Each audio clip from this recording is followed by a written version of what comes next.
the MessianTics podcast, a podcast about all things Messianic Judaism. Each episode, we will be sharing our opinions as we tackle some of the biggest issues in Messianic Judaism. Now, here's your hosts, Rabbis Eric, David, Jonathan, and Toby.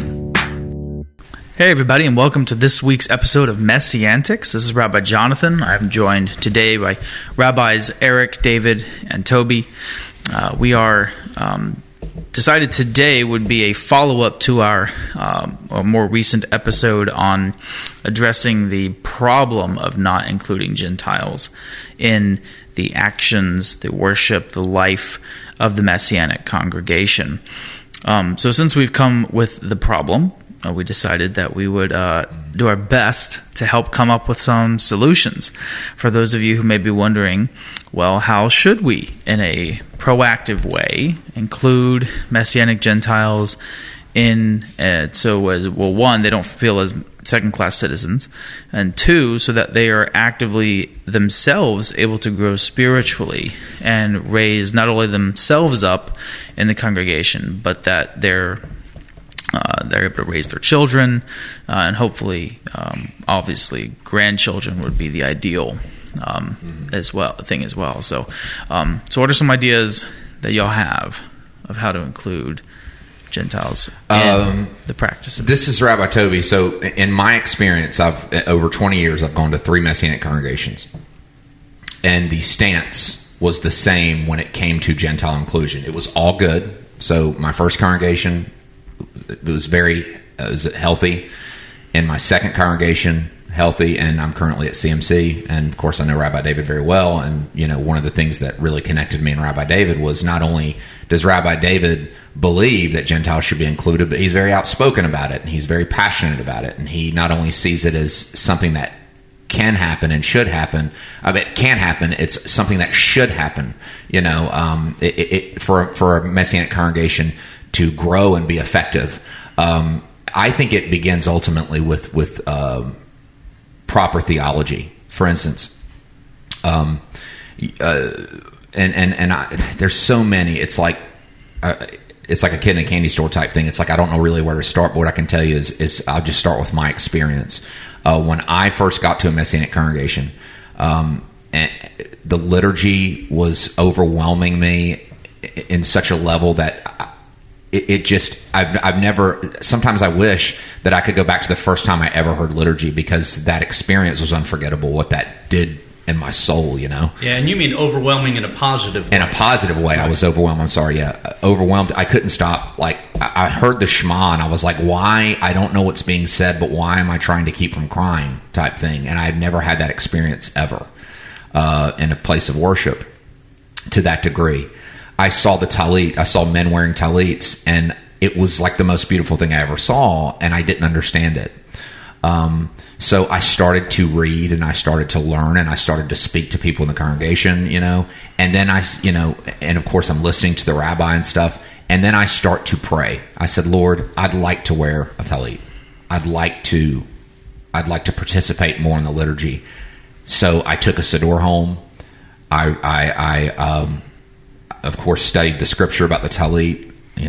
I prayed for a year before I bought my first one, and it was also the knowledge that me doing the Jewish liturgy in a synagogue, and at that synagogue, I eventually became the head cantor after 4 years. What I'm saying though is what did it was the understanding too, was that no matter how much participation I have, which was just as much as the Jewish people in all the congregations I've attended, I am just as Gentile today as I was the day I was born. That doing those things doesn't make me Jewish, and it was one of the things that all of my rabbis, including David, who is not just, my rabbi, but we're very close. He said, it's the understanding that these things don't make me Jewish. And you know what? There's nothing wrong with that, because God doesn't look at me any different or any less. But that I have been blessed to be able to be at congregations that have allowed me to wear my talit, wear a kippah. In fact, it was in Savannah under Rabbi Jude Caracello when he was like, hey, if you're going to wear talit, he goes, you need to wear a kippah. Let me explain why. And you're welcome to do it because I look at you like Scripture looks at Ruth. And to me, and she was still a Moabite but she was very much welcomed into the congregation of Israel. And then God gave her a tremendous position as being in the lineage of David, eventually Messiah. So for me, it's about teaching the first thing that Gentiles need to understand is the gospel.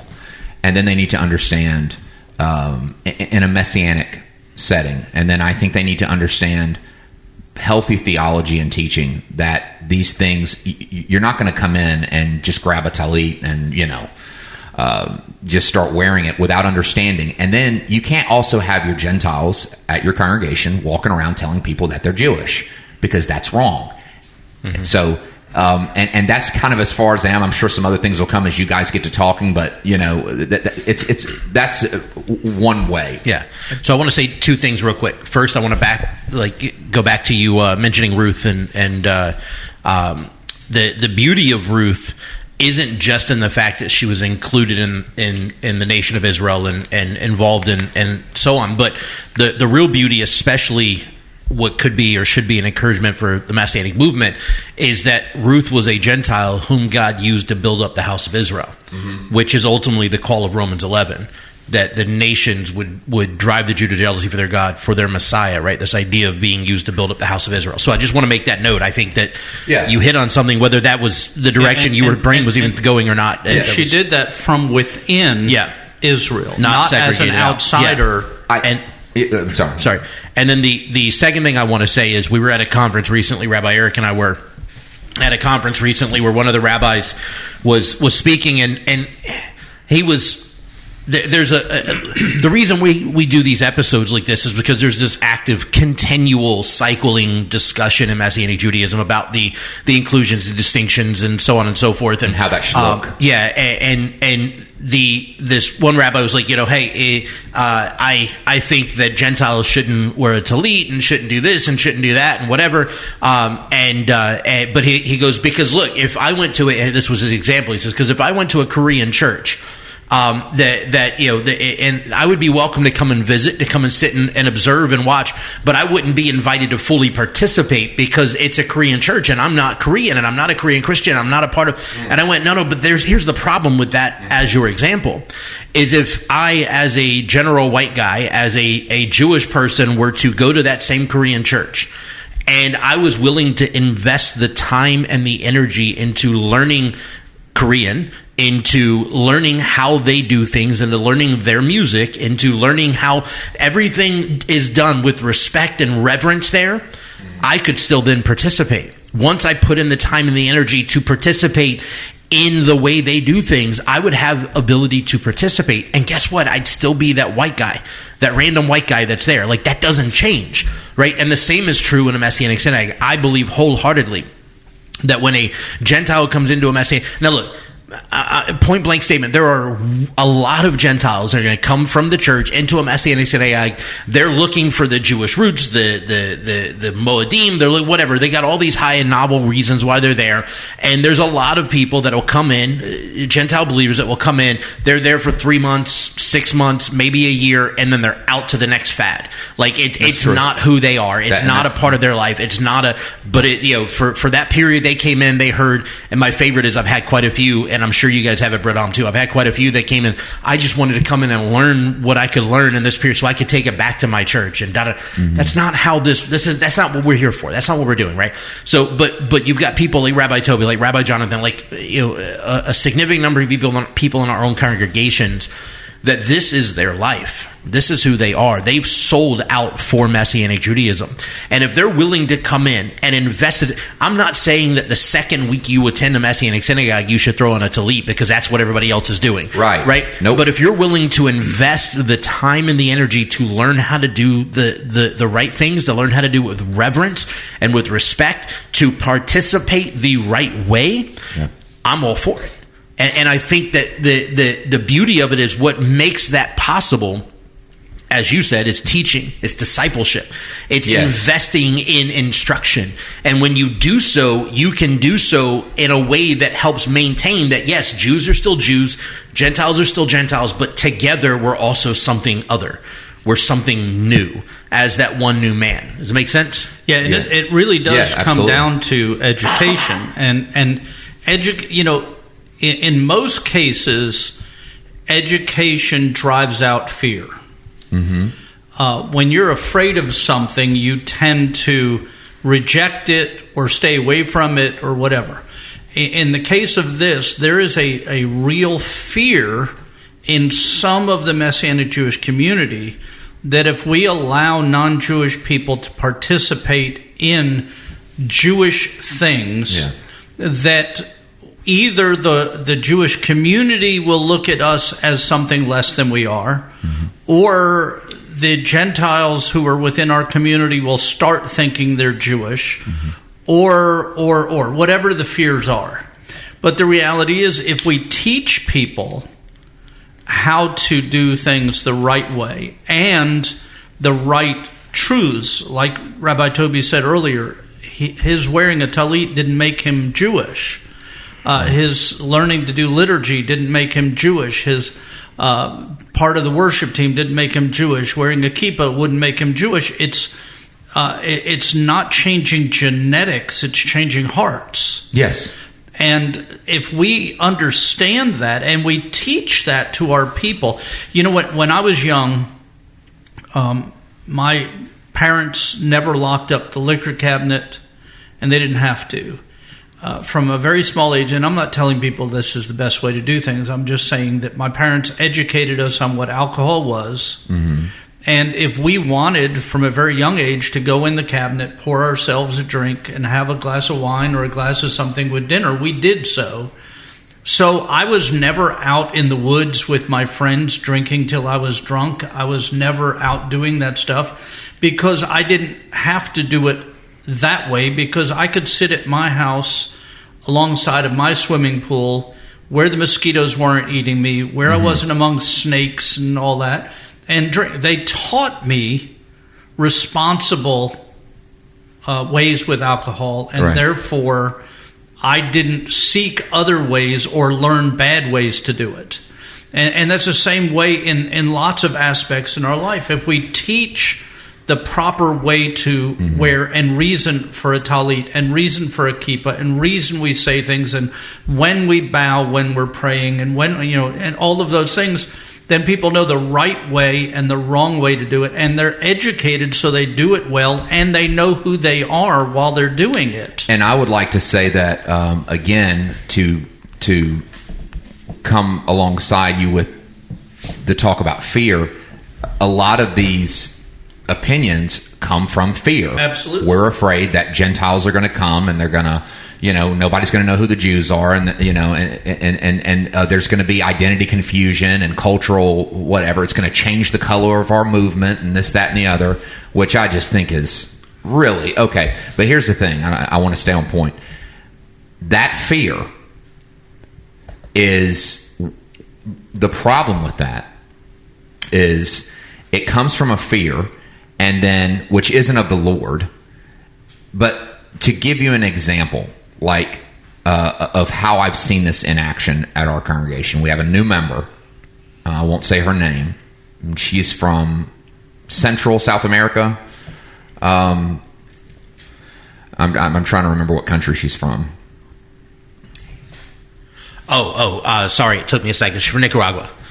So we have a lady from Nicaragua. She loves God. She came to the synagogue. She started to visit. She always asks questions. Mm-hmm. Then she decided to go through membership. She goes through membership. And after she comes out of membership, she is now at CMC. She can participate. She can carry the Torah. She can, she can now serve in an area of whether it's, service or leadership, Lord willing, But here's what we have done. She's still from Nicaragua. She's not Jewish. In fact, Rabbi David asked her to pray during the healing portion of our service, and she's not English isn't her first language. So Rabbi David said, we'll pray in Spanish. And I think you might have even mentioned this in the episode. She's allowed to express herself as a woman from Nicaragua, but she gets to carry the Torah too. Yeah. And she carried the Torah recently, and this is what's beautiful. We gave her the Torah, and she processes it through. And when she walked up on steps, me and David are standing there, and we're getting ready to take the Torah back. I'll try to get through this without getting a little emotional. She said, I don't want to give it back. And I said, oh. And God's like, this is what it's all about. That's beautiful, man. That is what it should look like. Right. And it's so important that we understand not to... the Messianic movement for way too long has operated in many areas out of fear.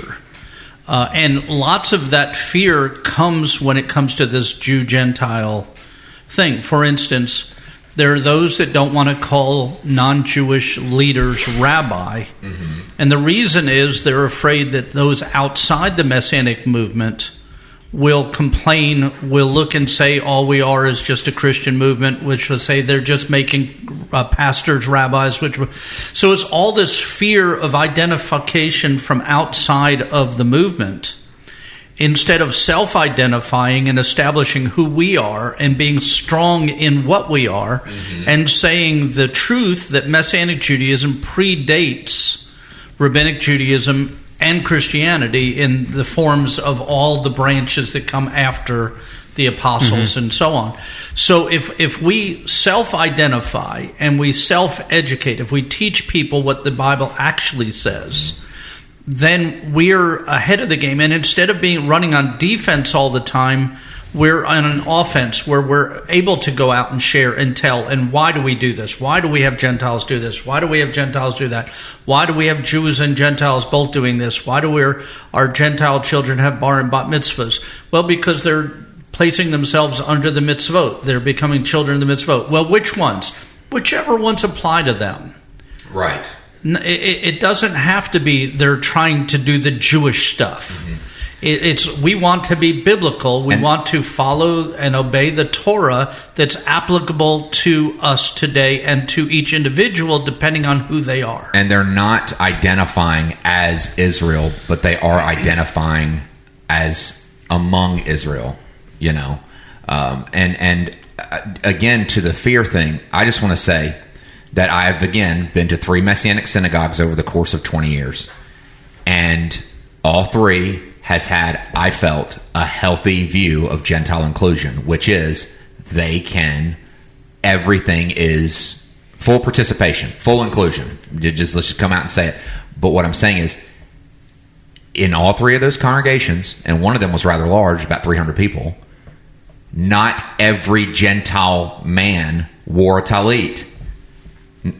Some of them, you can give them the option and the invitation, and they're not all they don't come in wearing katans and breastplates and turbans. And I've even seen congregations where the Jewish men they don't wear they don't want to wear their talit. They wear a kippah. Same thing here. We've got a healthy balance of like the do's and the do nots. And not that there's anything wrong either way with those positions, but so on some practical things that we could use and do and implement too. I just wanted to say that the fear thing is that if you're afraid that they're going to come and dress like Aaron, if you let them do it, it's a misplaced fear. It doesn't do that. Right. Very misplaced and it just doesn't happen. Like there's no examples. I've never seen it. Like, and the people that do end up being like real weirdos who, like Rabbi David said, end up not being around very long and not people you necessarily have to worry about. Like the guy with the phylacteries on his hat. Right. Yeah. Oh gosh. Like you saw that. Rabbi Eric saw a guy wearing this stuff wrong and he was not Jewish, and he went up to him and said, "I'm just letting you know that's not correct." Right. You know, and I'm pretty sure you probably have a policy that he can't wear it like that in there. Right. So, but sound teaching. So, and there's lots of different things. I mean, you know, half of our message is that God is redeeming the nations. I mean, that is the message of Yeshua. It's not just that God. It's also one of the proofs that He's the Messiah. Right. It's not just that God has a covenant with Israel. It's that covenant has blossomed into this calling the nations into relationship with God. Yes. I think there's this could be a good thing. I don't know. It just depends on where you are and where you're at with your congregation. But like things like you can have different, if you live in a place that has a lot of people from a particular, who have immigrated from a particular region of the world, whether that be people of Hispanic background, Russian background, any matter of Eastern Europe, even Western Europe, someone could be invited to pray one of the prayers, instead of just in English and in Hebrew, like in their language, why? Like, because if the thing is redeeming and calling the nations forth, why then is it just English and Hebrew or just English? It's like, we have a lady in our congregation, longtime member of our congregation, that's German, right? And we've had her pray in German, and as a Jew. Wow. Listening to her pray in German as a redeemed believer who loves Jewish people, it's one of the most powerful experiences, because my family were basically wiped out by the Nazis. Yeah. And for her to pray to the God of Israel in unity with the Jewish people in this language that has been attributed by my people as the language of the evil. Yeah. Is redemptive. It's powerful. Yeah, I'm sorry. No, you're fine. I had been invited to a church one time with a friend, and normally if people invite me to go to church with them, I normally oblige unless it's something weird. Which there can be. Exist. Yeah, they exist. But they had, when it came time to pray the Lord's Prayer, they had several languages, like I think Spanish, Russian, Romanian, which I had not. I have friends who are Romanian, and I've not heard the Romanian language in years. I was like, wow, that's cool. So there's lots of. I think that could be a practical thing, like just to acknowledge the presence of the many different ethnos, the different tongues that are found within. You want to get down, like talking about tongues and stuff. Okay, fine. Actually, incorporate the usage of some tongues. Yeah. You probably have at least 2 or 3 different languages that are able to be spoken in your congregation. Yeah. Right. So that's just one. This lady that Rabbi Toby's talking about, she came up the first time we asked her to pray in the service. We've got 2 spots where we intentionally have, I guess you call it free prayer or whatever, in our service. One is when we say Refuah Shema, prayer for healing, and then we ask everybody to vocally lift up the names of those in need of healing, and then we have somebody come up and pray over them. And then the other is we do the blessing over our kids before our Torah service, and then after we say the traditional blessings, we have somebody come up and pray over the kids as well. And so the first time she prayed, we had her pray over the kids, and she comes up, she goes, "Rabbi, I wrote it down. I'm going to read what's on my thing." And the reason why was because English is not her first language, and she didn't want to get stuck or what have you. So she was asked to come up and pray over healing, and she comes up and she goes, "Rabbi, is it okay if I pray in Spanish?" And I said, "Absolutely. You're not praying to me. I don't need to understand it." I said, "And God already knows the Spanish is your first language. Go for it." Right. And she was like, that. "That's the coolest thing I've never heard." And it was really, really beautiful and really, really powerful. Another practical thing that I want to throw out in this discussion is not only teaching Gentiles how to do the things properly and have respect for the different traditions, and reminding them and teaching them that it doesn't make them Jewish, but the other side of it is taking away the implied jealousy that's is within some Gentiles because Jewish people are the chosen people. Now that's not saying Jewish people aren't the chosen people. The Bible says they were chosen. Right. But they were chosen for a purpose, and that was to preserve the oracles of God and to be a light to the nations, so that his house would be called a house of prayer for all nations. Not houses of prayer where the Jewish people pray in one house and the Gentile people pray in another house. But when we understand that chosenness, and I used an example one time, I was about to preach and I asked Jonathan to bring me my Bible. a matter of fact, I had planned to do that, and Jonathan noticed my Bible was on the chair and tried to bring it to me before I asked him for it and ruined my whole example. But I said, no, keep it. And I said, Jonathan, would you do me a favor, bring me my Bible? And he brought me my Bible from the seats to the pulpit. And I said to the people, I said, okay, because I asked Jonathan to bring me my Bible, how many of you got jealous that you weren't the one that was asked to bring me the Bible? You weren't the one chosen. That you weren't the chosen. Because Jonathan wasn't chosen to be special, to be rich, to be that. He was just chosen to carry the oracles of God from the bench to me. And make sure they got there to me. Right. And that's the purpose of the Jewish people, and then to be a light to the nations, and the nations were supposed to incite the Jews to jealousy. There's parts to this. But understanding what the chosenness is And what it means. and what it means, and teaching Gentiles you don't have to be jealous of the Jewish people because of their chosenness or their calling, because you have an equally important calling. It would be like one of us having, a lot of us work different side things. Rabbi Eric writes books. Rabbi Toby works for it's the school system, right? And services, Rabbi David works at a coffee shop, has done several things. I clean playgrounds. I always do something. It would be like one of us looking at the other's job and being like, oh man, the fact that you get to work that job, I wish I could work that job. And nothing. I mean, your little cigar gig, like. Okay, that is pretty cool. I will say that is a pretty cool thing. I can't. But that's again, we have this. Sorry, I kind of derailed your point there. No, you're good. Proving your point. We again, like Rabbi Eric says, lead Gentiles away from this very piss poor understanding of the word chosen. Yeah, and it's not like they're more attractive, wealthier, more cars, more. You saying Jews are ugly? No. But it's not those things that we. Some are. But I think I agree with Jonathan. I think we all agree that I think that there have been some Jewish voices in the Messianic movement that have done a terrible job presenting the chosenness of the Jewish people and your stories where people are like, gosh, you did so great at worship, you must be Jewish. It's like, dude, that is not that's not helping this. Right. This and so we're dealing with, so far we've talked about two different negative things, fear and now jealousy as motivations, and teaching against those two things solves a big part of the problem. I think another is validation. What are we looking for validation-wise?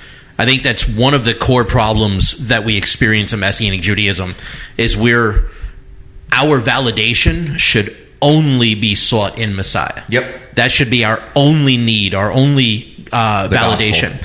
The problem is Messianic Judaism is also simultaneously looking for validation from the Jewish community. That is so true. And the fact of the matter is, short of us rejecting Yeshua, the Jewish community will never validate us. They might accept us. They might let us participate in the local Jewish Federation. They might let us, be involved in pro-Israel rallies. They might let us, whatever. But they're never going to validate us. They're like, I had a meeting with a local Reform rabbi a few years ago. And he had just come into the area, and he saw that we were nearby, so he reached out to me and said, hey, would you come and have coffee with me at my office? I said, absolutely, I'd love to. So I show up, and we start to talk, and he goes, look, here's the fact of the matter is, I'm never going to ask you to speak for my bima, and you're probably never going to ask me to speak from your bima. And that's okay. He goes, but the reality is we have the same enemy. We have the same problem. When anti-Semitism rises, they're coming for both of us. So though we don't believe the same and we don't agree with each other, we're in the same boat, and we need to be for each other. We need to support each other. We need to be there for... And I said, I 100% agree, right?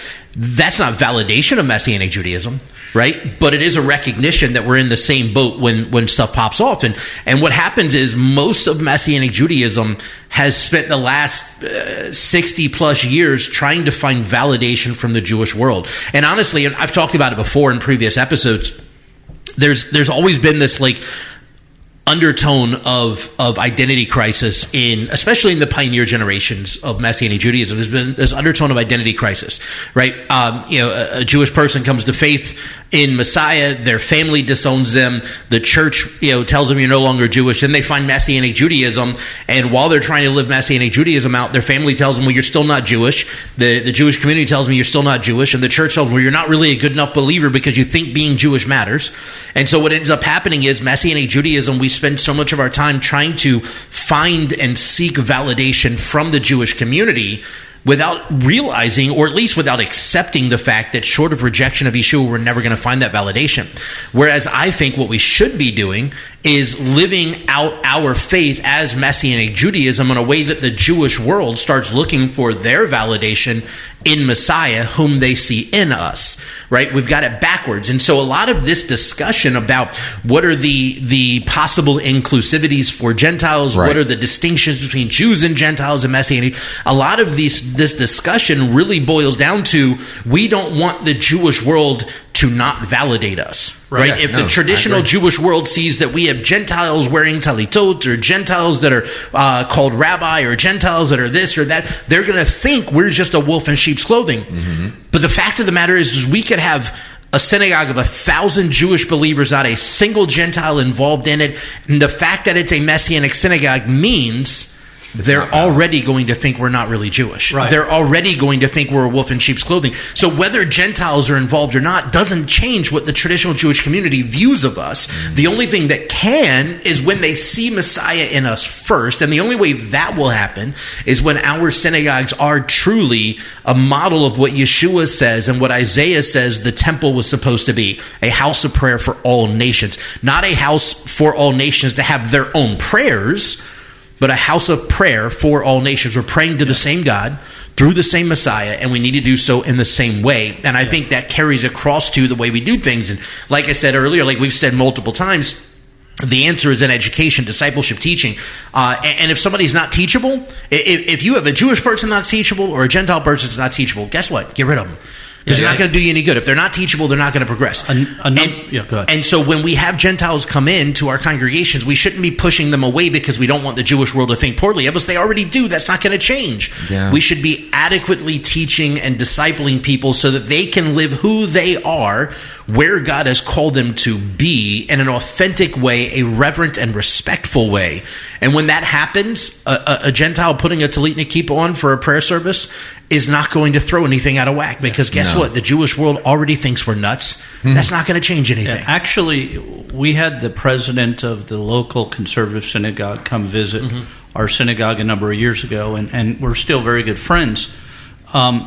When he came to visit, he saw the Gentiles and the Jews worshiping together, and after service, he was in tears, and he said, I've been trying to get my rabbi to understand that need for us to have. Now, he wasn't looking at it through the same lens we are, so he was looking at Jews and Noahides, or Jews and Gentiles in a separate, but together, worshiping together in synagogue.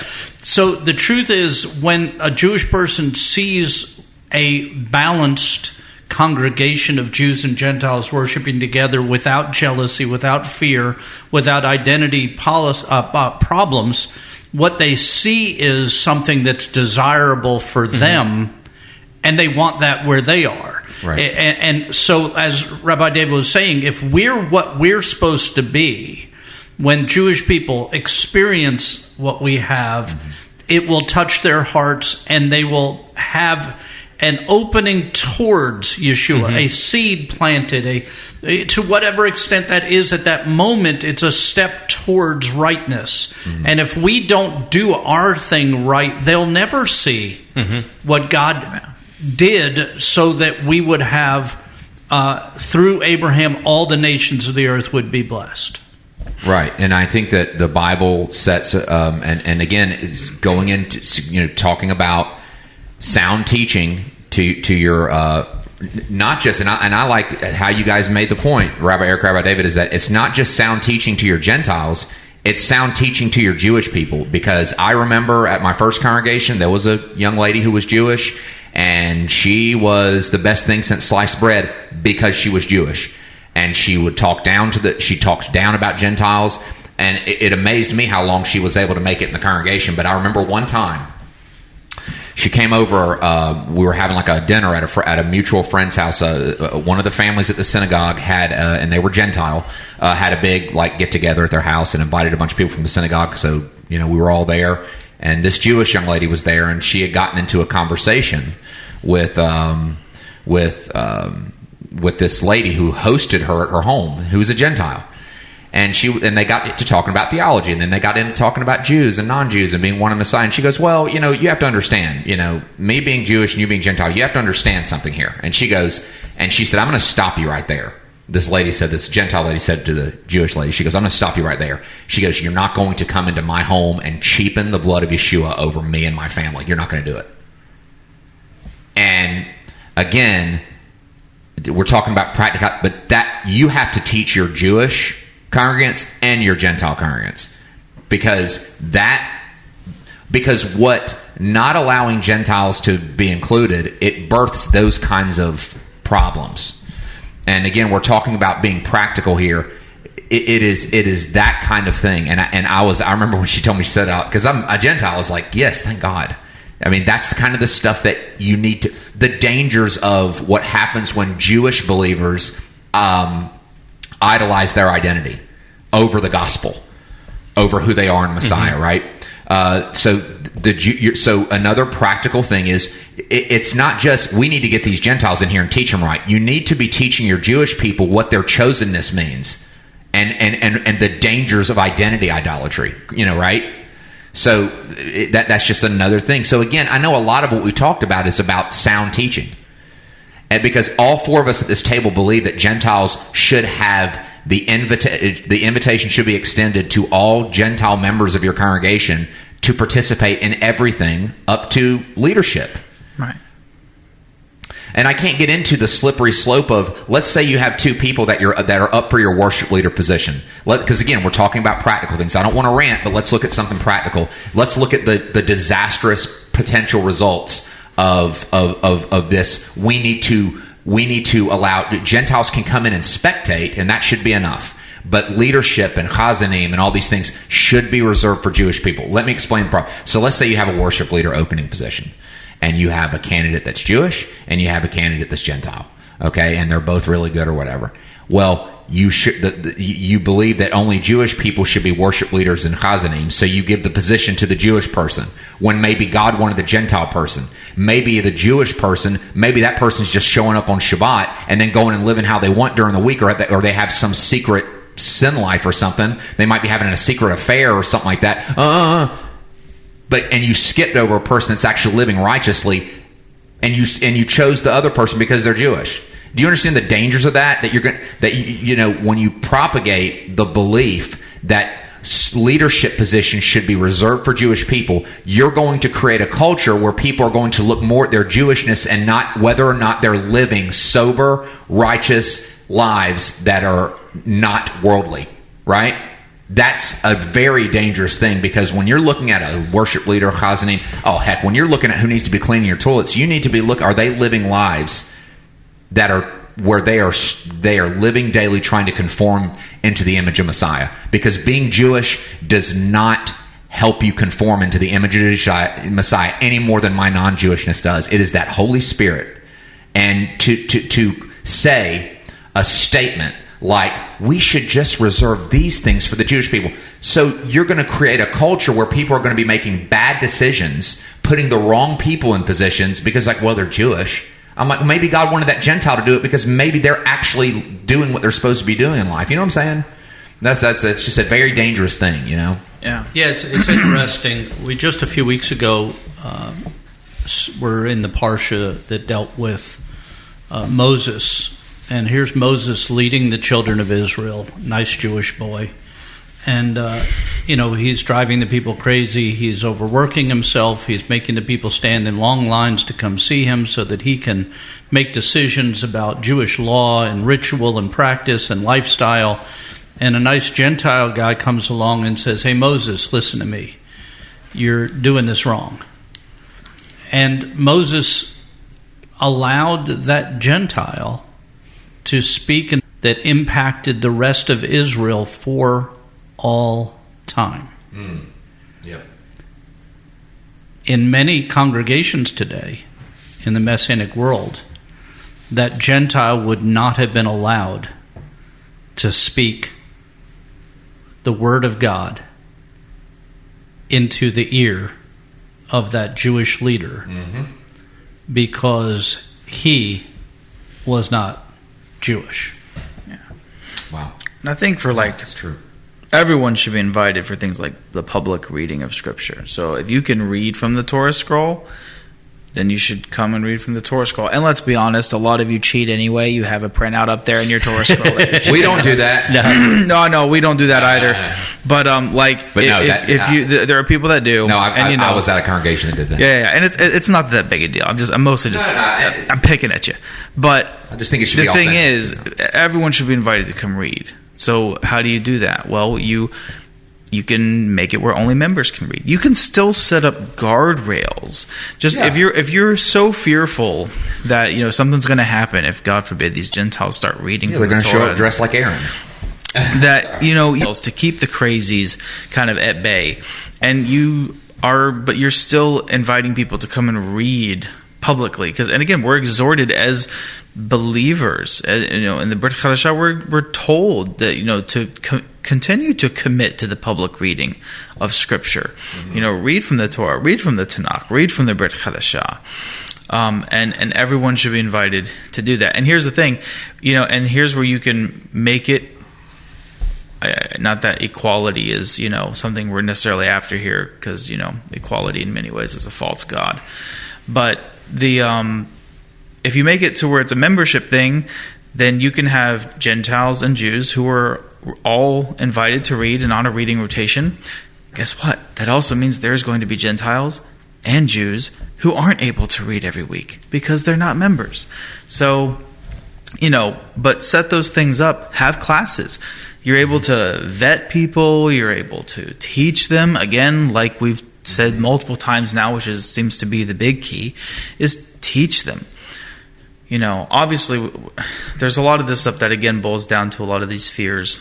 But there's so much that, practically speaking, we can fix by just not being lazy. You actually have to, you do actually have to teach your people. Whether that's a Hebrew class or whether it's a Messianic 101 or a Bible 101 class, yes, you have to teach your people. Because otherwise, all these problems that you are afraid of, in your apathy, you will run across those problems. And because we're a Messianic synagogue and the gospel is paramount, Rabbi David and I were speaking in the office the other day, and again, I want to stay practical. It's not about ranting, but being practical. We have a gentleman in our congregation that separates meat and dairy. Now, Rabbi David and I don't do that, but this gentleman does. And Rabbi David and we're discussing, because we have an upcoming Bible study about why we do what we do. And I think, again, you have to teach why you do what you do, and you also have to teach why you don't do certain things, right? Not just the Gentiles, but the Jewish people too. But the thing is that we were talking about this gentleman separating the meat and dairy, and David said we should explain that. He goes, and the way we need to explain it is, he doesn't need. We're not gonna tell him, oh no, you don't need to separate your meat and dairy, because people are convicted about that. He goes, but what we also can't do is, if you separate meat and dairy, you can't condemn someone who's not separating their meat and dairy. You know what I'm saying? Because also, when you teach these things, the gospel has to be paramount. The gospel is the most important thing, Jew and non-Jew, and what you're teaching as far as how to do Messianic practice, daily practice as Jews and non-Jews one in Messiah. The gospel must always be the most important thing, and everything must be taught through those lens. Yep. And you don't have to be snide about things. Like, I don't particularly hold to the separation of meat and dairy.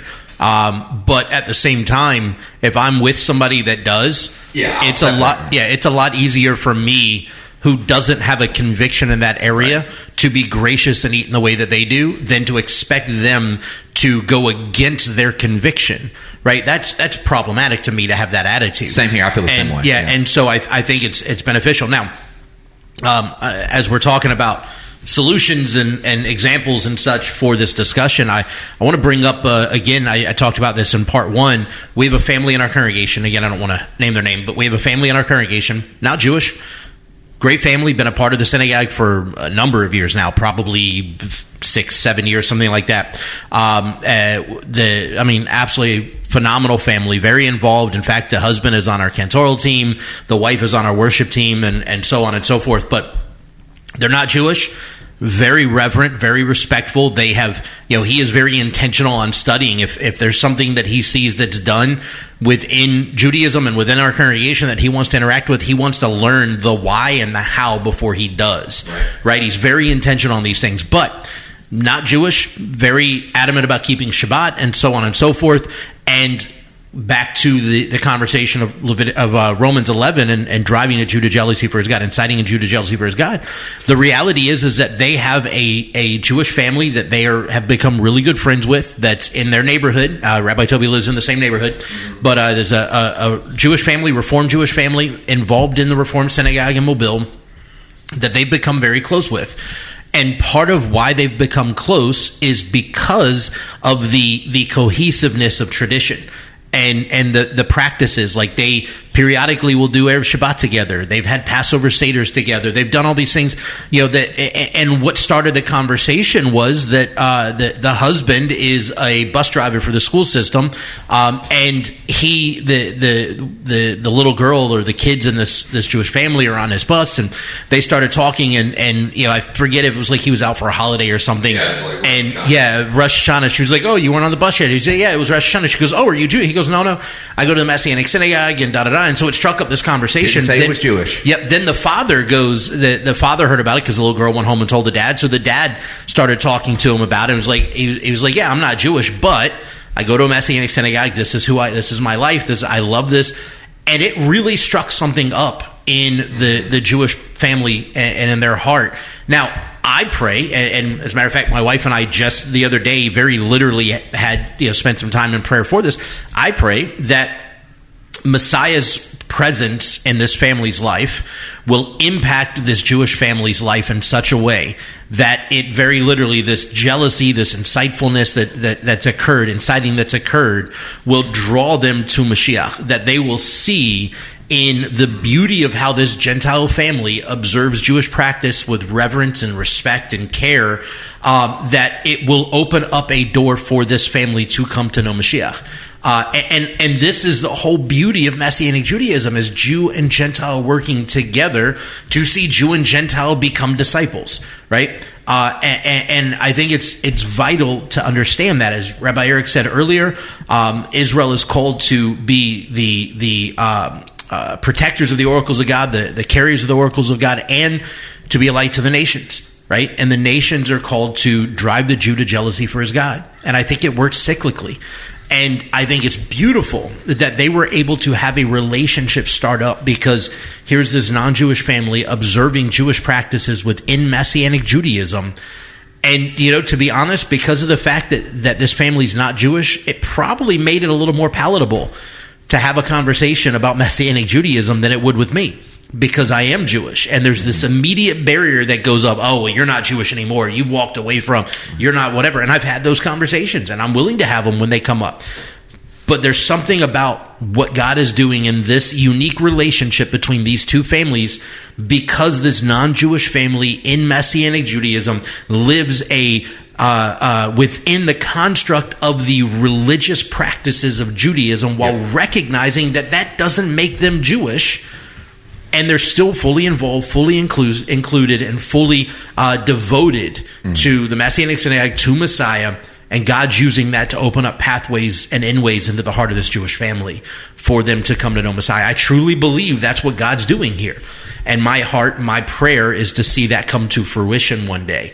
But had we set up barriers where this family didn't feel like they had the ability to do that, they would have never had that relationship develop. No. They would have never been able, that conversation, at least in that manner, would have never come up. Or if we were to recommend them go to a church, then he wouldn't have been off on that Rosh Hashanah, and the daughter wouldn't have noticed it. And this is the kind of thing. It's just like the story I've told several times of my dad, who also is Messianic, and he's Gentile.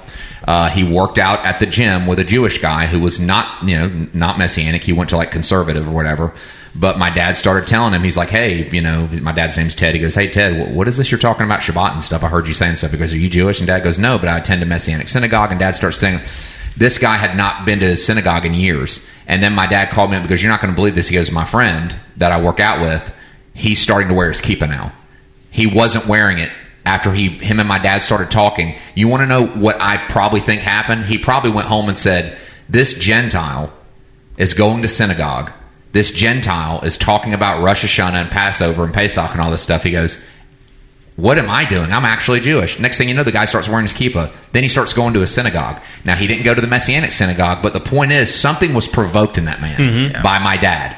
Yeah. And this is why you have to allow the one new man to exist in your congregation. Yeah. So with that said, I think we're going to wrap this episode up. This will probably, again, continue to be a conversation we have over a period of time because getting Gentiles involved practically in your congregation, again, will quite literally result in the salvation of the Jewish people and of Israel. So it's very important that we do this. So. Amen.